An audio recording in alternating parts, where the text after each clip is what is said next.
Good morning, everyone, and welcome to the 22nd episode of Disability Discrimination Ban Starting Now. I am your host, Lindsay, and today we are joined by a Disability Advocate, Fletcher Cleaves. That's how you say it, right?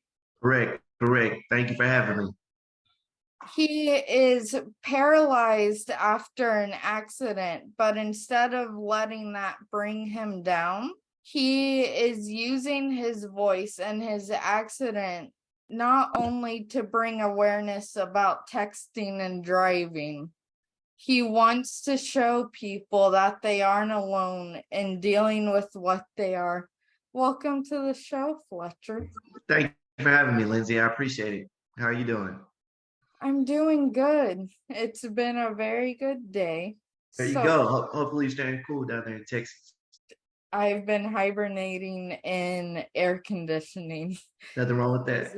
So I gave a little introduction to you, but can you tell us a little bit more about yourself? Absolutely. So, once again, thank you for having me. I always thank my host for taking the time out to look my story up and invite me over to their podcast. But my name is Fletcher Cleaves. I was born and raised in Memphis, Tennessee. And growing up, I was the epitome of boys will be boys, right? I was getting wrestling and breaking windows and dirt claws and all that stuff, right? Scarring my knee, all that stuff of boys will be boys was definitely me. So my parents wanted to channel that energy into something more positive. So they put me in organized sports from baseball, basketball, football, soccer, anything you name, I was playing it to make sure Fletcher had no free time and didn't stay in any trouble, right? And I kind of fell in love with football probably like seventh, eighth grade. And in ninth grade, I kind of realized like, I'm kind of better than everybody else. So I focused on that at football. I was blessed enough to receive a football scholarship coming out of high school. And, I just kind of got my body in shape the rest of May. Once I graduated high school in June, July, and August, getting ready for the upcoming collegiate season. And September 10th, 2009, unfortunately, a lady was texting and driving and ran my roommate and I off the road, causing us to flip into a ditch, and which caused me to break my neck in two places and become a quadriplegic immediately. It was a life-changing, life-altering event, but I chose to continuously live life and stay positive and just be me and never let anything stop me, which brings us here today. And it's a very big miracle that you were able to survive that accident.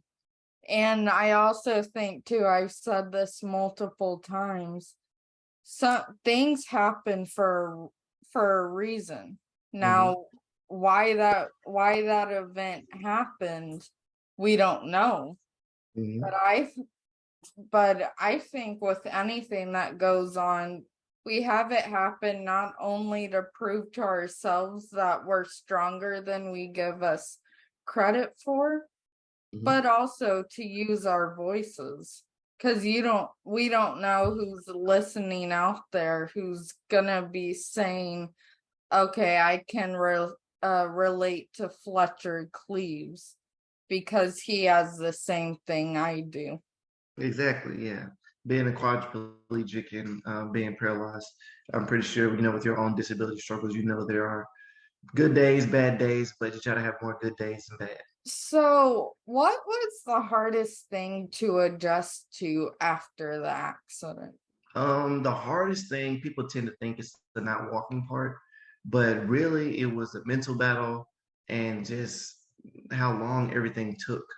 Like just playing, sports or just being an able-bodied individual, you never really appreciate how quickly you can take a shower, or how quickly you can get dressed, or how quickly you can do certain things. And now it's like a whole process. It's not like, hey, let me go home, take a shower, change clothes, and I'll be back in 30 minutes. It's like, hey, at 5 o'clock, I'm gonna go take a shower because I gotta space my day out and plan around that whole ordeal and all that fun stuff. But that was probably the biggest adjustment. And then always relying on someone else. I have a CNA, that helps me get dressed in the morning and helps me do daily living skills. But if I say, hey, I have let's go get breakfast at 9 a.m. and I tell her to be here at 7:30, Well, if she's late, then that inadvertently affects our brunch because now I can't be there at 9, and then that's gonna push the rest of my day back.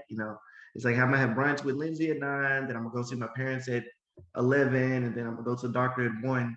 But now I have to push Lindsay's breakfast back to 10 and see my parents. You get what I'm saying? So it's like having to rely on someone for your independence was probably the hardest mental obstacle I had to overcome. Well, I would have to imagine after a event like an accident Hmm. that can change your life forever can be mentally challenging at the same time Hmm. too. So what made you want to become an advocate? My advocacy started when I just was doing what I wanted to do, to just travel the world and see different sites and not let my disability hold me back from anything. So I started going to Nashville first, just like little small road trips. Then I went to New Orleans, then we went to Dallas, Six Flags, and then we just started traveling. We tasted Chicago, LA, New York, and I fell in love with traveling. So I started doing international travel and went to Rome, then Paris, and then Dubai. And I started realizing that a lot of these locations aren't equipped for people with disabilities or mobility issues, so to speak. And I was blessed enough to have a great support system that I was surrounded by, which I didn't really have a lot of trouble overcoming these mobility issues in the travel community with like not necessarily having a ramp or something's doorways too small or can't reach the light switch because I always had a great support system around me to help me overcome these obstacles. But then I started thinking that everybody doesn't have, 10, 15, 20 friends that they can call on to travel with them. And so, how would someone that was traveling by themselves navigate this space? And I realized it was hard or almost impossible. And I just wanted to be an advocate and let these people know that, hey, people with mobility issues deserve everything able-bodied people have as well. Yeah. And so obviously you said you've spoken to a lot of people. Hmm. Is there a certain topic or event that was your favorite to speak at? Every event is different, every stage is different, every presentation is different. I just love inspiring others and helping the youth. I do a lot of driver's ed programs, a lot of high schools, a lot of conferences of overcoming adversity. There's no really one speech or one audience that I cater to. It's just anyone that feels like they're touched by my story. So when it comes to my favorite, when I have favorites, I wouldn't say a favorite presentation, but locations. Of course, you like going out to your LAs and your New Yorks and all that stuff. But anywhere there's somewhere that it has a well-known monument or museum or something like that. You go see the Statue of Liberty, or you might go see the Golden Gate Bridge in San Francisco. You've been raised on these books in schools. And you see all these pictures of these monuments and bridges and statues, and the Smithsonian Museum in DC. And you're just like, wow, I'm actually here. Like I actually have an opportunity to see these things I've read about in so many books. Yeah, and the Martin Luther King statue in Mhm. DC too. Absolutely. That was my favorite one to see. I've been to DC, and you Hmm. don't realize how big these monuments are. I mean, Exactly. Yeah. if anyone goes to DC, go visit the Martin Luther King one, but also Abraham Lincoln. Yeah, the Lincoln Memorial's huge. You're like, wow, you've seen so many pictures of it. You're like, I'm finally here, right? So, why do you think that this conversation is important to talk about? I think bringing awareness to any issue is important. So nobody knows it's an issue until a group of people speak up. My mother always said the squeaky wheel gets the most attention. So, I can't change the world. I think there's a quote by, I want to say, Maya Angelou. I can't change the world by casting one stone, but I can create ripples that will then make changes within the lake or whatever to make waves. So I can't all do this by myself, but if I tell Lindsay and her followers listen, then they spread my story to others, and then they spread my story to others, or they are more conscious when they travel. It's like I'm not doing this by myself, but I'm creating the ripple effect that's making a change. So I think it's important because as we continuously raise awareness for different groups and different types of people and different avenues of life.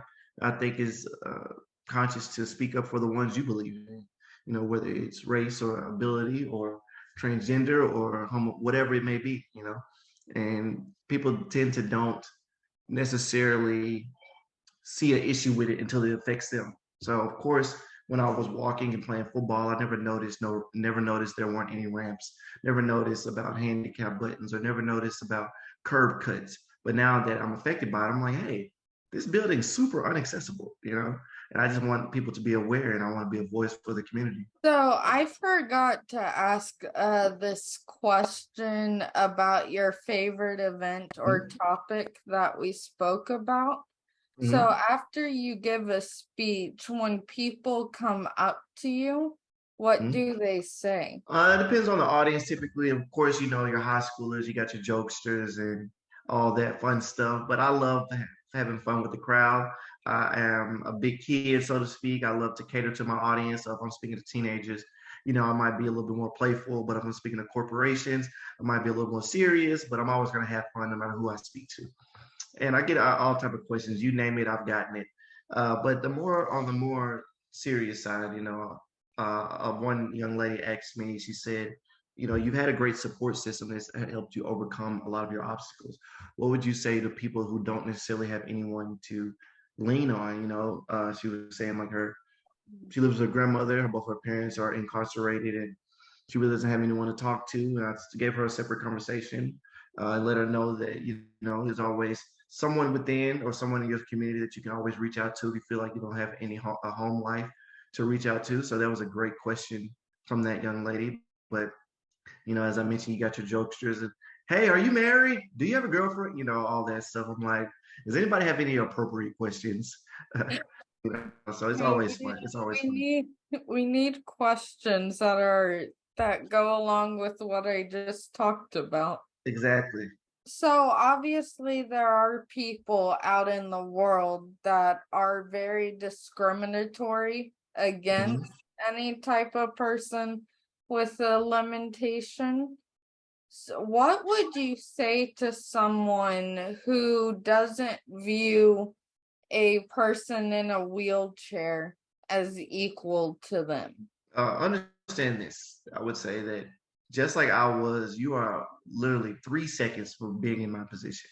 All it takes is one bad car crash, one stray bullet, one neurological issue that affects your spinal cord, or you are literally a blink of an eye from becoming paralyzed.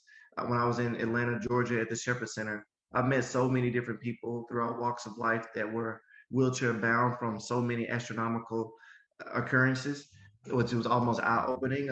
A man, you know how when you get up to, you might be laying down and you kind of stand up too quickly and you're like, ooh, kind of got lightheaded.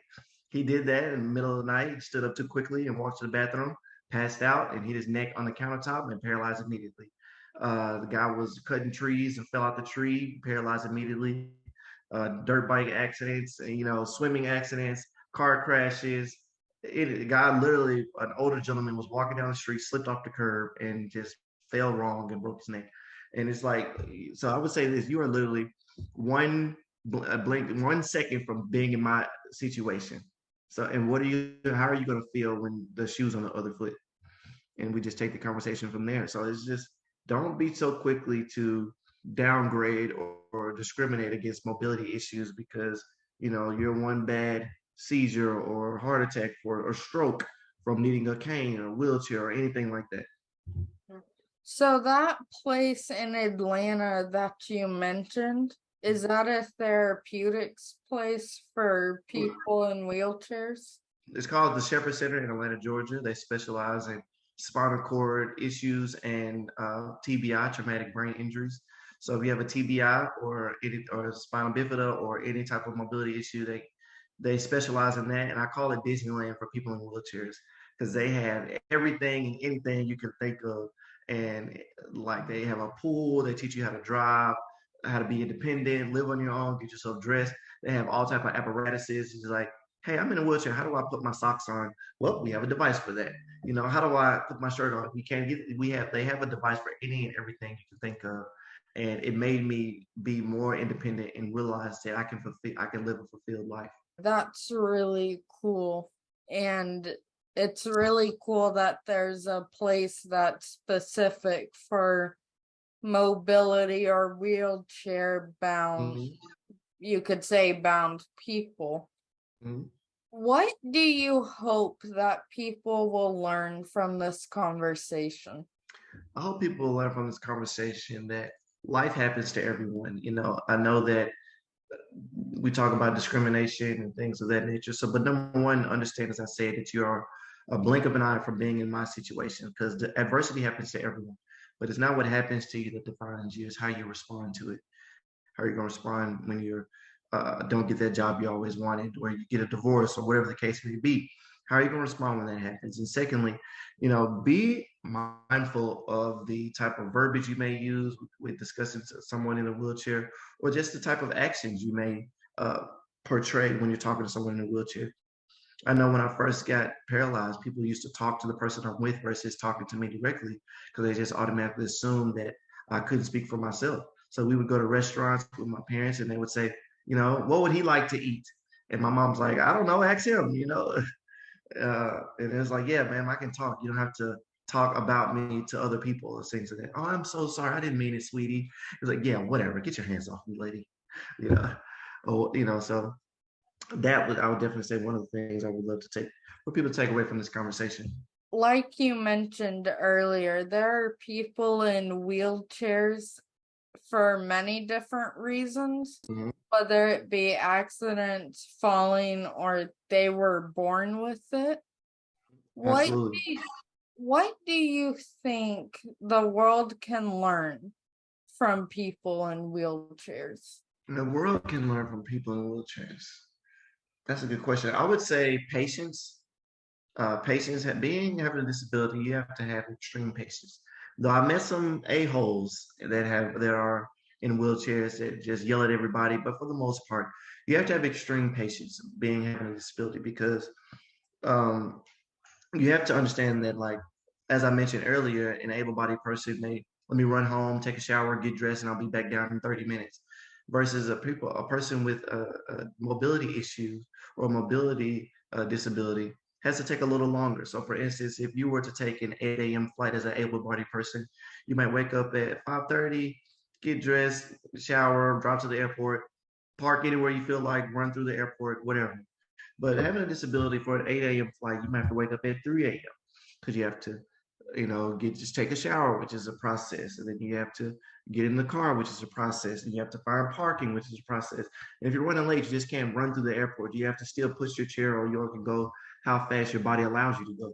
And then you have to find the curb cuts. You have to do all these things, and it might take a little longer. They have to pat your chair down. So just having patience, I think the world can learn that from people with mobility issues. Yeah, and one thing I've said in the last few episodes, quite a few times, obviously, we don't know why people want to discriminate or make very rude comments. But Mhm. one thing I want those people to remember is you don't know what goes on, what went on in that person's life growing up prior to the injury. Like with mine, um like people may be thinking discriminatory comments and stuff, but it's like you don't know what went on the first 22 years in Exactly. in my life. You don't know what Fletcher has had to go through since 2009. So please, if you do not know like the person and don't know the past years on how much they struggle, don't open up your mouth altogether. Yeah, absolutely. You're only gonna embarrass yourself, not help yourself. Yeah, and people, they're just so bold, just random people is like, hey, what happened to you? Whoa, a-hole, like, thanks. My name's Fletcher. Nice to meet you. Yeah, and also people be very careful like when you want to go ask those questions. Some people might be willing to talk about it with that person, like me. But some people don't, and they're not. If those people that say no, I don't really want to talk about it, they're not being rude. They're just giving you the sign that they're not comfortable. Exactly. At 100%. I agree with you 100%. So, I realized I repeated a question on my list, so I'm Mhm. gonna change that one. So, there might be a person that is listening that wants to become an advocate after hearing you talk. Mhm. When you first started it, what were your first steps My to first, really getting people's attention? yeah, so my first step is you always just have to start.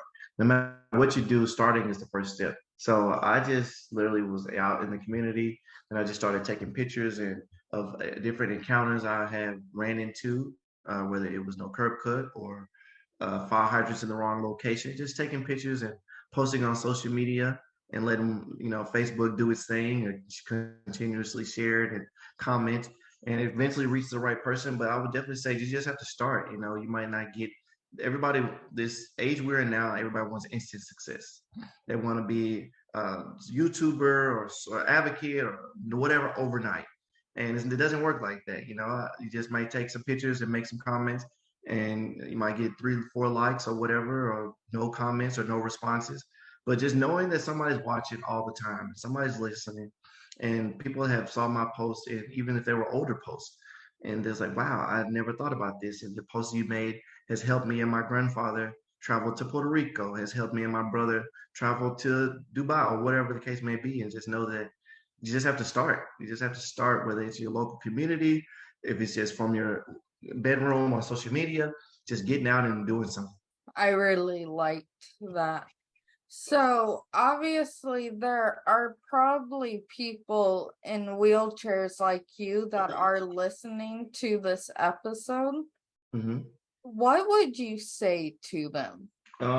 People in wheelchairs, if they're newly injured, with deafness or newly wheelchair bound, whether it's an injury or whatever the case may be, it's going to be a tough journey ahead of you. It's not going to be easy, but definitely understand that it's doable. It's doable, but it won't be easy. Anything worth having or anything worth obtaining, it will never be easy. If I ask people, why do you think diamonds are so expensive? Because they're extremely rare. If diamonds were just laying around every street corner, they'd be worth 5 cents, whatever. But so anything worth obtaining, it won't be easy. And understand that just don't give up. You're gonna have good days, you're gonna have bad days. But the day is just a goal is to just take one day at a time. If you have one good day, just say, hey, wake up, I'm gonna have a good day today. And then, whatever you gotta do, then go to sleep. Wake up the next day, I'm gonna have a good day today. Stay positive, words of affirmation. And before you know it, you've had 4 good days in a row. And enough good days in a row will turn into a good week. Enough good weeks will turn into a good year. And then there you go. What would you say to your younger self? Are we talking newly, just injured, Fletcher, or younger, like 10, 11, 12, 15, 16, high school? 12, 15, like Before the crash? younger. Before I would say keep doing exactly what you're doing. Like I was such an outgoing kid. I love to have fun. Uh, tend to at that age, well, for me, I can speak. I know a lot of other teenagers may have more responsibilities, but I was raised in a two-parent household, and they loved me as much as any parents could. So I didn't really have to worry about much as far as food and all that stuff. So my responsibility was school, football, girls. That's the only thing I was concerned about at that age in my life. And I was just have fun. You're only going to be a teenager at once in your life, And I was, of course, you want to 16, 17. I want to get a job. I want to work. I want to work. I want to work. And my dad was like, son, you got the next 40 years to work. Just enjoy these 4 years of high school. Don't worry about it. And, you know, so I would say kids, do exactly what you're doing continuously to meet people. I went to a lot of summer camps. I went to a lot of constant, I did so much stuff as a teenager. I wouldn't trade it for the world. Yeah, so before we end the episode, Is there anything else you would want to say to the listeners? To the listeners out there, I would just say, for able-bodied and disabled people, as I mentioned earlier in the podcast, that I know that you're going through something that you haven't told someone about, that you have kept to yourself for an extenuous amount of time, but understand that you don't have to go through what you're going through alone. You can please speak to someone if you feel like you want to, and understand that it's not going to last forever. Whatever you're going through won't last forever. It will be brighter days at the end of the rainbow, and just continuously stay positive and speak positivity into your life, even if it's just looking in the mirror every day and saying, you know what, you look good. You are handsome, you are beautiful, you're gorgeous, you're smart, whatever. Just speak positivity into the universe and watch how it affects your life. Well, Fletcher, thank you so much for coming on the podcast. Thank you for having me. I really appreciate it. I think you have one of the most inspiring stories in the world, because like I said earlier, sometimes with those type of incidents, especially when you break like your neck or any other part, there's sometimes not so much of a serious injury that there's not the ideal outcome, and you've miraculously survived. And I think you survived it because you were meant to speak out about an experience. Thank you. Thank you. I appreciate that. Well, everyone, thank you so much for listening to the episode. And I will see you in episode 23. Bye, guys. Bye bye.